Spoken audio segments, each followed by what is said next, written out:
पप्पू यादव। धन्यवाद।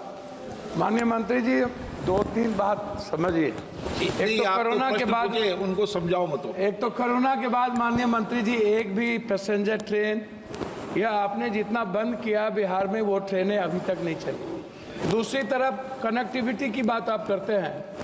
बिहार 3 हिस्सा बाढ़ और बिहार का जो आधार है वो पर्यटन का है। तो आपसे मैंने कई बार आग्रह किया है, हाथ जोड़ के। आप प्रधानमंत्री जी अच्छा काम कर रहे हैं, लेकिन मेरा आग्रह है कि बिहार के प्रति आप जितनी बात कहते हैं उसकी कोसी में आप सबसे पहले शिवहर और सीतामढ़ी, दूसरा चीज बोध गया, राजगीर, वैशाली को आप पर्यटन स्थल को नहीं जोड़ पाए। मैं बार बार आपसे कुर्सेला से बिहारीगंज से भीमनगर के लिए 190 करोड़ का मांग। सांसद महोदय ने प्रश्न नहीं पूछा है, केवल कुछ इनका विचार रख रहे हैं। इनके विचार का हम सम्मान करते हैं माननीय अध्यक्ष जी। और मैं ये भी बताना चाहूँगा माननीय सांसद जी कि जितना काम बिहार में इन 10 वर्षों में हुआ है वो ऐतिहासिक है और उसमें कोई दो राय नहीं। एलोकेशन ऐतिहासिक है, काम ऐतिहासिक है।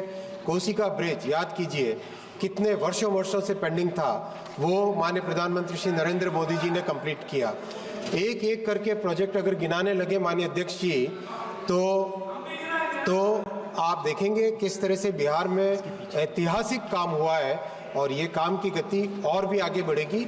मैं माननीय सांसद महोदय से निवेदन करूंगा कि वो इसमें कोऑपरेट करें। आप तो रेलवे के बहुत पुराने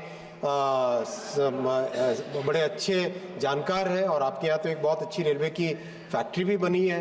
तो आप रेलवे के संबंध में और भी अच्छे सुझाव दें और उन सुझावों को लेके साथ काम करेंगे और मिलके बिहार को एक बहुत ही मजबूत, सशक्त, समृद्ध प्रदेश बनाने के लिए काम करेंगे। श्री दर्शन सिंह चौधरी।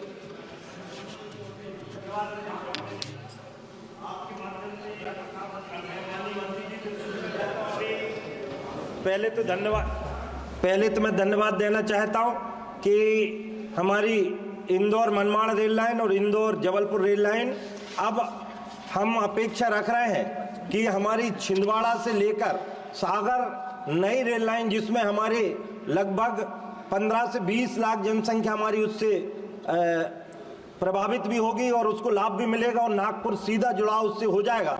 माननीय मंत्री महोदय से निवेदन है कि नई रेल लाइन देने से छिंदवाड़ा, नरसिंहपुर, करेली, तेंदुखेड़ा और सागर तक की इस रेल लाइन से मध्य प्रदेश को एक नई गति मिलेगी, ऐसी अपेक्षा आपसे और ऐसी प्रकार का अनुरोध।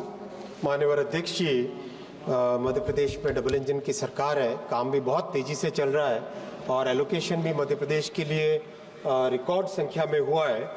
और मैं आपके सामने रखना चाहूँगा माननीय अध्यक्ष जी कि मध्य प्रदेश में जहाँ 10 साल पहले मात्र 600 करोड़ के आसपास का साल का एलोकेशन होता था, आज रिकॉर्ड संख्या में 14,000 करोड़ रुपए का 14,738 करोड़ का एलोकेशन है। कई नए प्रोजेक्ट्स सैंक्शन हुए हैं, काम की गति बहुत अच्छी बढ़ी है और राज्य सरकार की तरफ से सहयोग भी बहुत अच्छा मिल रहा है। जिस पर्टिकुलर प्रोजेक्ट सागर से छिंदवाड़ा की माननीय सांसद जी ने चर्चा की है, कल या परसों ही माननीय सांसद आए थे, डिटेल में चर्चा हुई।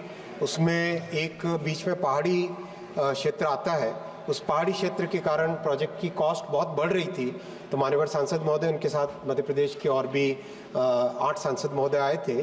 तो उस पहाड़ी क्षेत्र को बाईपास करके अगर दूसरा अलाइनमेंट बने तो इसके लिए मैं माननीय सांसद जी को अश्योर करना चाहूँगा कि नया डीपीआर बनाने का काम जल्दी ही सैंक्शन कर देंगे, जिससे कि पहाड़ी क्षेत्र को बाईपास करके दूसरा एक अलाइनमेंट अगर बन सके, अगर फिजिबल होता है तो फिर उसको एग्जामिन करने के लिए नया डीपीआर सैंक्शन कर देंगे। श्री धर्मेंद्र यादव।